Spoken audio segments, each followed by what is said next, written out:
Bagi anda yang masih suka menghalalkan yang haram, masih terus-menerus mencari sesuatu dari sumber yang haram, baik itu dari judi, dari mengambil haknya orang lain, apakah itu hak waris, apakah itu hak teman kerja, apakah itu hak pasangan hidup, apakah itu hak orang tua, apakah itu hak teman-teman secara umum, atau mungkin orang yang tidak dikenal, atau mengambil sesuatu dari pencurian, dari pengkhianatan, rekayasa data, mengambil hal-hal yang bukan haknya dia. Bagi anda yang masih melakukan itu, maka segeralah taubat kepada Allah yang maha tinggi dan maha pemurah. Berbeda saudaraku seiman, hukuman yang akan datang bagi seseorang yang berzina sekali dengan seseorang yang berzina 10 kali. Berbeda seseorang yang makan 1.000 rupiah yang haram dengan dia memakan 10.000 rupiah yang haram, atau 100.000 rupiah yang haram, atau bahkan berbeda orang yang memakan makanan haram dalam sehari dengan orang yang makan haram bertahun-tahun. Mustahil saudaraku seiman, sekali lagi mustahil seseorang yang berbuat kemaksiatan kepada Allah yang maha tinggi dan maha perkasa kemudian tidak dihukum. Itu cuma khayalan. Demi Allah teman-teman sekalian, perbuatan sekecil apapun akan dihukum oleh Sang Pencipta Allah. Allah akan berbuat baik pada orang-orang yang patuh, dan Allah sangat keras hukumannya bagi orang-orang yang melanggar. Jangan pernah berpikir kalau saya berbuat dosa, membuat rekayasa data misalnya, atau mencuri, atau menipu, atau apa saja yang akhirnya menjadi sumber pendapatan haram, tidak ada yang tahu, maka tidak akan ada hukumannya. Allah menyelimuti, tanda kutip teman-teman sekalian, perbuatan-perbuatan salah hambanya dengan peringatan-peringatan. Mungkin ada pencuri pada saat pencuri di hari pertama tidak terbongkar kedoknya, tapi Allah akan buat dia ketakutan, Allah akan buat dia menyesal, ada kekhawatiran. Bahkan pada saat dia selamat, dia berharap tidak mengulangi lagi sebenarnya. Tapi syaitan kadang-kadang menggoda dia untuk mengulanginya.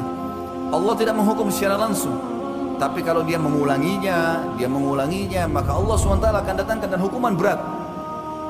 Sesuai dengan sabda Nabi SAW dalam hadis Bukhari, semua anak Adam pasti berbuat salah, tapi sebaik-baik mereka adalah yang segera bertaubat. Artinya, kalau kita memakan sesuatu yang haram lalu kemudian kita segera bertaubat, maka tetap akan ada pembersihannya. Pembersihannya mungkin dengan sakit. Mungkin kita makan sepotong roti yang haram, Allah buat kita sakit seminggu. Mungkin mules, buang-buang air besar. Pembersihan. Bagaimana dengan orang yang makan sampai 10 tahun sesuatu yang haram? Maka jangan heran kalau orang ini seumur hidup harus mengkonsumsi obat, atau mungkin cuci darah, atau melakukan hal-hal yang berat.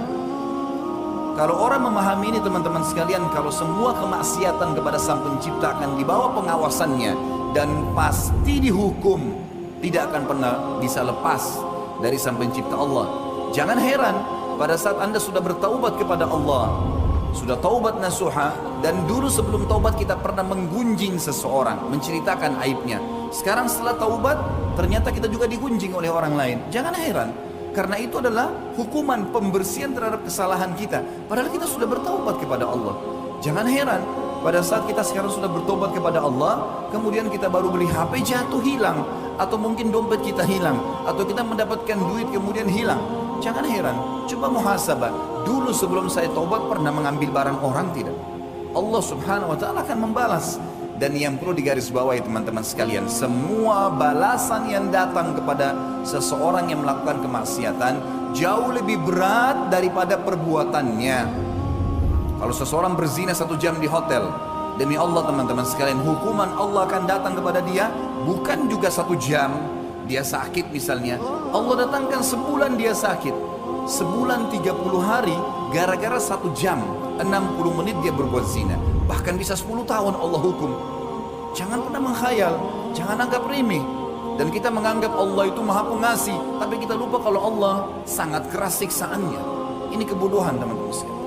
Harus disadari, semua perbuatan buruk, kata Nabi SAW, al-jaza'u min jinsil amal. Balasan akan datang sesuai dengan kadar perbuatan seseorang. Makin bertumpuk kesalahan seseorang, makin berat hukuman yang datang. Kalau seseorang membuat data palsu, nota palsu, laporan palsu 1 juta rupiah, Allah tidak akan hilangkan dari dia 1 juta rupiah, tapi Allah akan hilangkan ratusan juta rupiah dari dia. Dengan Allah berikan dia penyakit yang berat sehingga akhirnya berobat di rumah sakit dan akhirnya menjadi besar sekali. Uang yang dia keluarkan sebenarnya efek dari 1 juta rupiah tadi. Jangan pernah menghayal, sekali lagi, tidak datang hukuman sang pencipta. Allah subhanahu wa ta'ala akan menghukum